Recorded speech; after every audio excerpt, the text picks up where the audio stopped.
সকাল সকাল একটা ভালো কাজ করতে পারছি এই জন্য আলহামদুলিল্লাহ।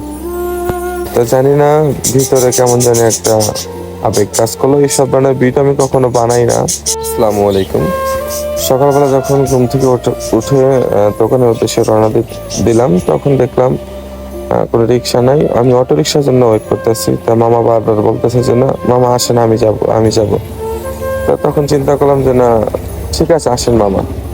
তখন দেখলাম মামার পায়ে কোনো জুতা নাই। আসলে মামাটা খুব সরল সোজা ছিল। তা তখন জিজ্ঞাসা করলাম মামার জুতা নাই, পা খালি পা কেন?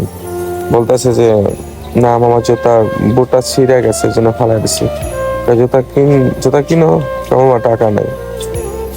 তো জানি না ভিতরে কেমন জানি একটা আবেগ কাজ করলো। এইসব ধরনের ভিডিও আমি কখনো বানাই না। দেখেন মামার পায়ে জুতা নাই কিন্তু। তো তখন খুব মায়া লাগলো। মামা বললাম মামা তাহলে আমি জুতা কিনা দেই। মামা বলতেছে ঠিক আছে মামা।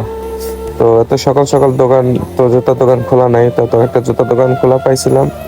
তখন মামা বলতেছে না মামা আপনি আমার টাকা দেন, আমি কিনে নেব। তখন আমার সামর্থ্য যা ছিল বা আমার অ্যাবিলিটি যা ছিল আমি ওইটার ভিতরে দিছি। যা আমার সামর্থ্য সেটা যেটা আমি পারছি আমি এটাই দিছি। যাক মামা খুব খুশি হয়েছে। আমার সকাল সকাল আমার একটা ভালো কাজ করতে পারছি, এটার জন্য আমার মনটাও সত্যি ভালো লাগলো। মামার হাসিটা কিন্তু খুব নিষ্পাপ ছিল, খুব সুন্দর একটা হাসি মামার। মামা খুব খুশি হয়েছে, আমিও খুব খুশি হয়েছি সকাল সকাল ভালো কাজ করতে পারার জন্য।